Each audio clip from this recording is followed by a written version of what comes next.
3, 2, 1. You ready? You're listening to the Real Pineapple Podcast Network.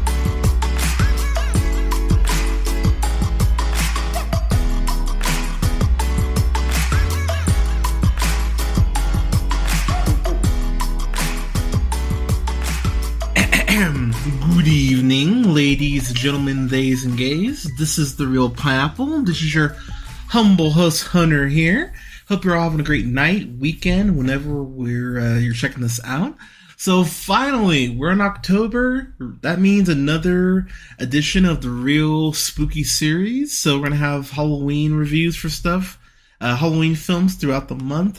This is the first one, but we'll have reviews up for X, the Scream Saga, the original Halloween, Halloween Kills, and Halloween Ends. I'm going to have those up this week because Halloween Ends comes out this week. But we're kicking it off with Hocus Pocus 2. And just to get out of the way, from last year, was it last year's? I think it might have been 2020 now I'm thinking about it. What is time? But there is a review up on the channel for Hocus Pocus, the original, which I did for my friends Chrissy and Amane. Shout out to them. Love you both. And Chrissy and Amane are both huge Hocus Pocus fans. And I'll be real, I watched this as a kid once or twice, maybe, and I just never got it. I thought it was fun, but I was never over the moon like, this is a fucking classic. But people think this falls into that same camp of the Goonies for me, where I saw the Goonies, I was like, yeah, Road to El Dorado's better, Fern Gully's better. Yeah, I never got it. I really never understood it with Hocus Pocus. I believe I gave it a B- when we reviewed it. It's been a minute, but I think I gave it like a B-. That sounds right. And so going into this one, I was actually kind of, I won't lie, I was just like, alright, we're getting this, whatever.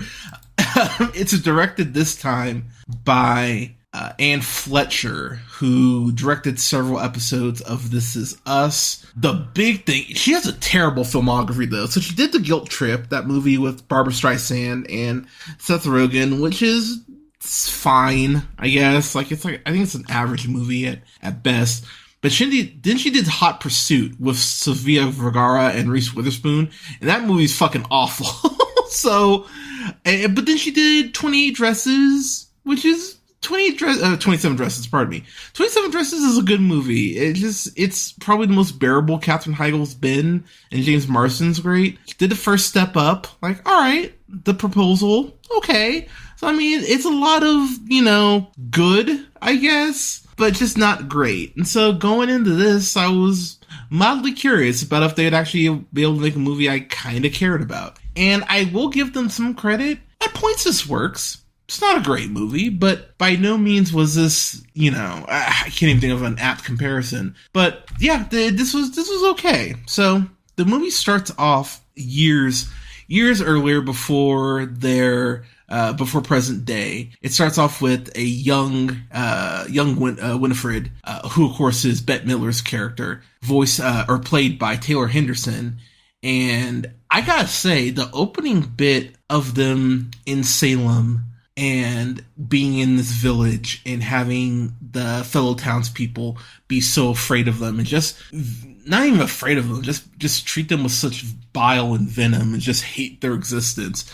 They're led in the past by Tony Hale. Can't remember his character's name. He's like the mayor of the town. Doesn't really matter. But he hates the Sanderson sisters. He hates them so much and just wants them. I mean, he'd burn them, honestly, if he could. But it's really interesting how Taylor Henderson, who plays the young version of Bette Midler's character, I think the other two girls, Nina Kitchen and Juju Journey Brenner, who play young Mary and young Sarah, respectively. So Sarah Jessica Parker and Kathy Najimy's the young versions of their characters. I think Taylor Henderson's amazing. She's actually my favorite performance in the whole freaking movie. The first 15-ish minutes are of the young Sanderson sisters, and she's great. She has this line where the townspeople are questioning her, and she talks about how, I took the Lord's name in vain twice, and she says it all with so much power and conviction and confidence. And I went, wow, I'm actually liking the interplay between the younger versions of the sisters as much as I would eventually like their interplay in present day. I actually like it more in the past than I did in present day for this film. And so we jump ahead in the future after they have an interaction with Hannah. Oh God, what's her name? The hot chick from the hot chick from Ted Lasso. Can never remember her last name. Isn't it Hannah Waddingham? That's it. She's in here and she plays another witch and basically gives them the book that ends up becoming a staple, the Book of Spells. Gives them that book, tells them basically, hey, at 16, this is, typically when your powers kick in. And that starts off the whole origin of the Sanderson sisters. And I will say, as we jump to present day, we meet Whitney Peak, who plays Becca. I didn't recognize her. Oh yeah, that's right. She was in Chilling Adventures of Sabrina. She played Judith, but you know her most likely from Chilling Adventures of Sabrina. She was in Molly's Game. I gotta say, I was actually impressed with Whitney Peak and then Belissa Escobedo, who plays her friend Izzy. I didn't recognize her, but she's apparently in Blue Beetle coming up.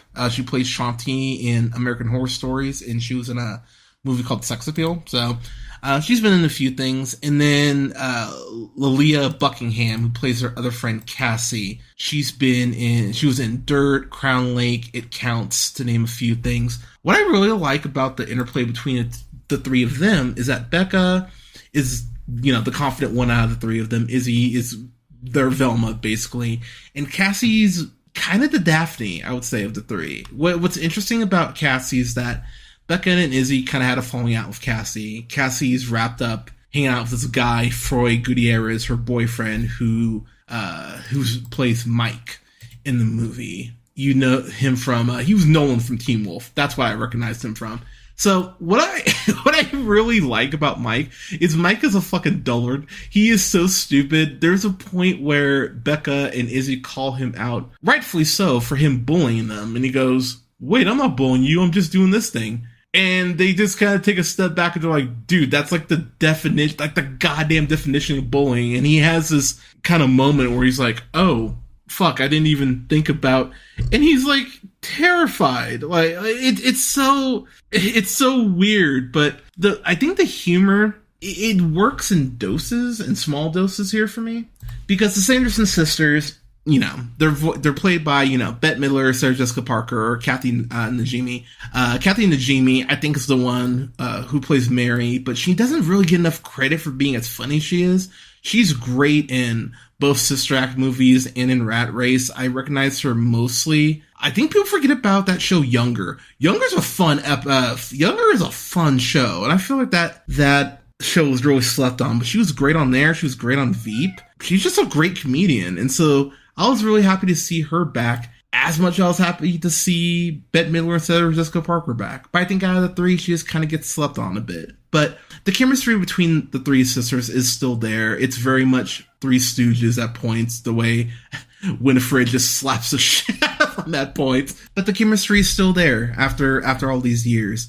Sam Richardson plays Gilbert, who runs a magic shop. And I will give the movie a ton of credit for one thing. The way they actually bring the Sanderson sisters back, I went, you know what? That's really clever. In a hilarious way, Gilbert fucks these kids over so badly and puts them in danger. And I won't say how he does it. When you take that step back, you go, wow, Gilbert's kind of a fucking asshole and nearly got these people killed. And one I think huge missed opportunity about this, because I have to point this out. Tony Hale plays also the new mayor in present day, who happens to be Cassie's dad. And the direction they go with him is just like he's a bumbling buffoon. And there was such a chance to go ahead and have him know about his family's history with the Sanderson sisters and be kind of a vengeful mayor and kind of want to make sure they never come back. That would have actually been interesting. And they don't go that route. And I was really disappointed they didn't go that route, because I think that's the way more interesting route given where the film actually ends up. So I was pretty disappointed in that, to be honest. So that felt like a missed opportunity to me. And look, I understand the movie, movies are movies, and, you can't always get what you want. But that really felt like something that the movie should have done, that I think would have added a little more of an edge to this. The chemistry between the three, as I mentioned, Becca, Izzy, and Cassie, there's, it is just that simple. Girl gets a boyfriend and kind of starts to forget about her friends. I mean, I think we all know those people who are couple people that once they get into a relationship, the friends kind of fall by the wayside. And I'm really happy Becca and Izzy called her out on that, because that's a peeve of mine, y'all. I'm not gonna lie. I understand people have significant others and partners and everything, but goddamn, when you cut people out, that's something that grinds my gears. I'm not gonna lie. So the fact Becca and Izzy call Cassie out on that, I really appreciate that. But there is a scene that drove me really nuts in the movie, and I think it really throws off the pacing quite a bit, honestly. There's this mini sequence where it's almost like a mini movie where the Sanderson sisters end up in a Walgreens.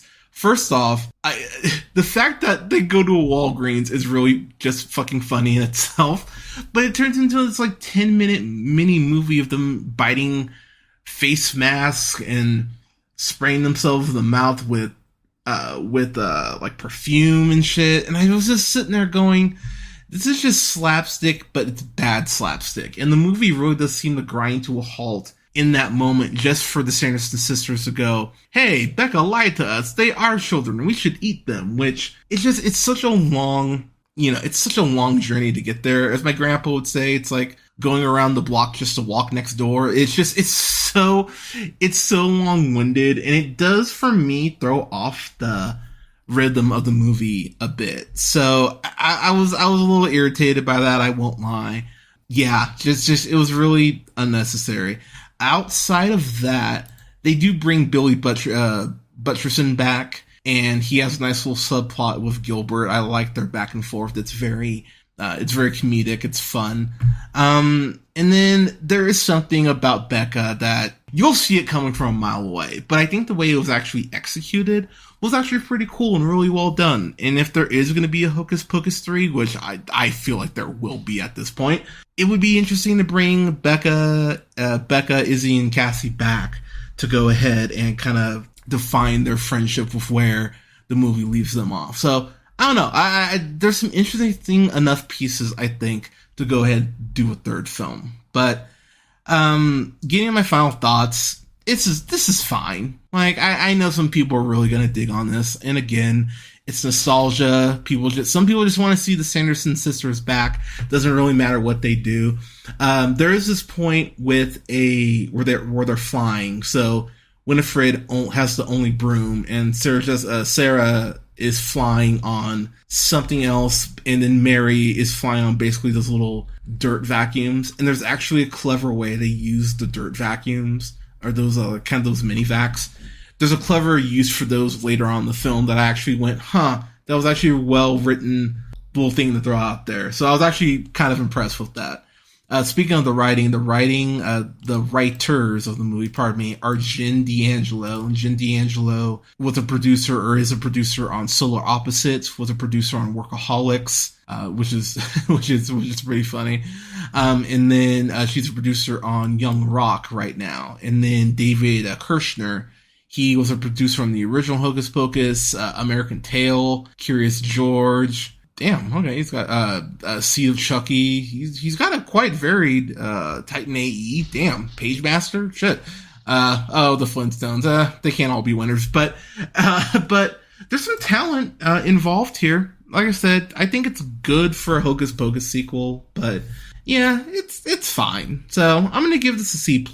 If you're a huge fan of the first film, I'm sure you will dig this way more than me. But yeah, for me, I was mildly entertained, but not something I need to add to the rotation. I'll put it like that. So, Hocus Pocus 2, did you like it? What did you think? Let us know in the comments. You can follow yours truly on the Twitter at jhunterrealpineapple. Don't forget to like, share, subscribe, rate the podcast. It helps us out.